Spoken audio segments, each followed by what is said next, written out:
put some. Let me put a little bit more onto this conversation. Even before the World Cup started, there were some very disappointing situations that emerged. Yeah, the Somalian referee Omar Artan not allowed into the country to referee as a FIFA official. High ticket pricing, so really pricing a lot of people out of the market to watch even the games that were not so high profile. I don't know the ticketing system, but I know through loads of people on social media they were paying through the roof to watch those to watch those games. Those two situations in themselves, what did you make of those?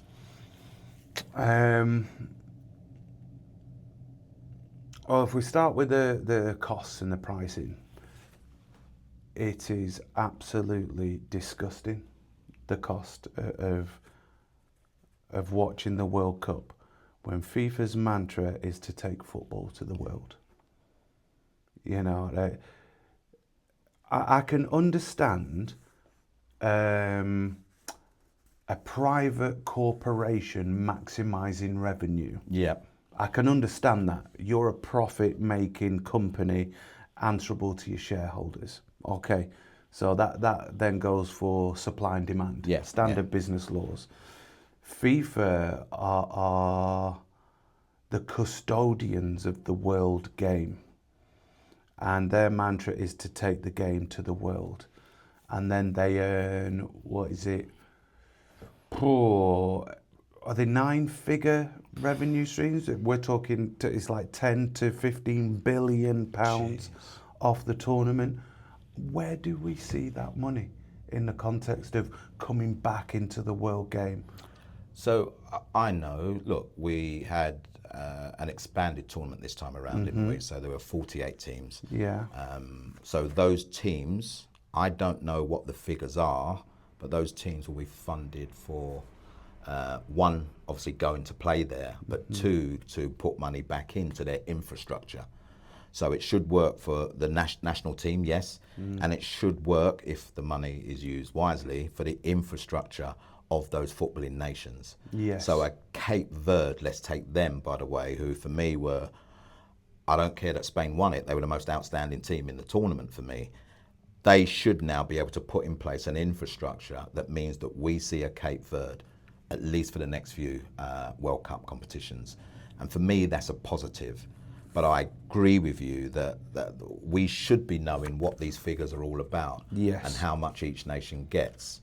There should be a transparency about it, a total transparency, because when there isn't, the media doesn't, it abhors a vacuum. It fills it all in, and when you see reports of significant sums of money going missing after they get offloaded to one shell company and this, that and the other, those, let's say that does happen, and I would quite comfortably sit here and say it does happen. So that does happen.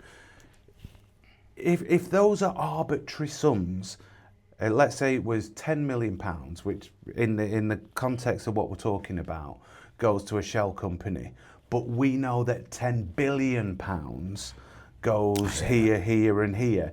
It's almost like you can sit here and say, well, yeah, actually, we accept that that's the price you pay to facilitate something, that has this great return. But we don't know any of that. We don't know any of it, and when and we're never going to know, are we?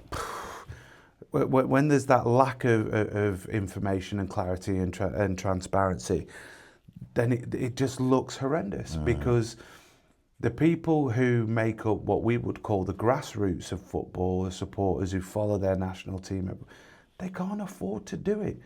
We're talking a year's wages for people to come and watch a single game, travel, accommodation, tickets all told. I know a group of friends, I think it was 3, maybe 4, who spent 30k on tickets. Tickets alone? On tickets alone. So we're not talking flights, we're not talking a one-night accommodation, by the way. On tickets alone to watch England versus Argentina.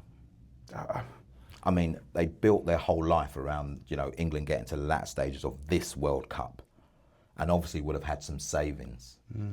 But when I heard 30k, I just how's that accessible to the world? Well, exactly. That shouldn't be what. And remember, sorry, I'm jumping a bit, just as it floods back in my mind. A lot of the fans weren't allowed to go because they were not allowed entry into the country. Well, we're going to come back to that because that speaks to, you know, the referee and what happened to the Iranian team.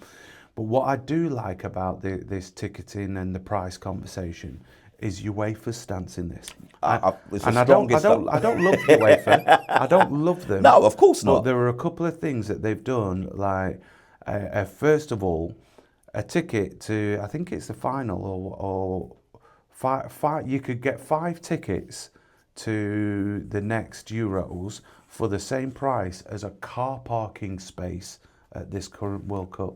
Car parking space, not even a ticket to the game. So things like that, I'm like, yeah, that's an organisation actually doing something about it.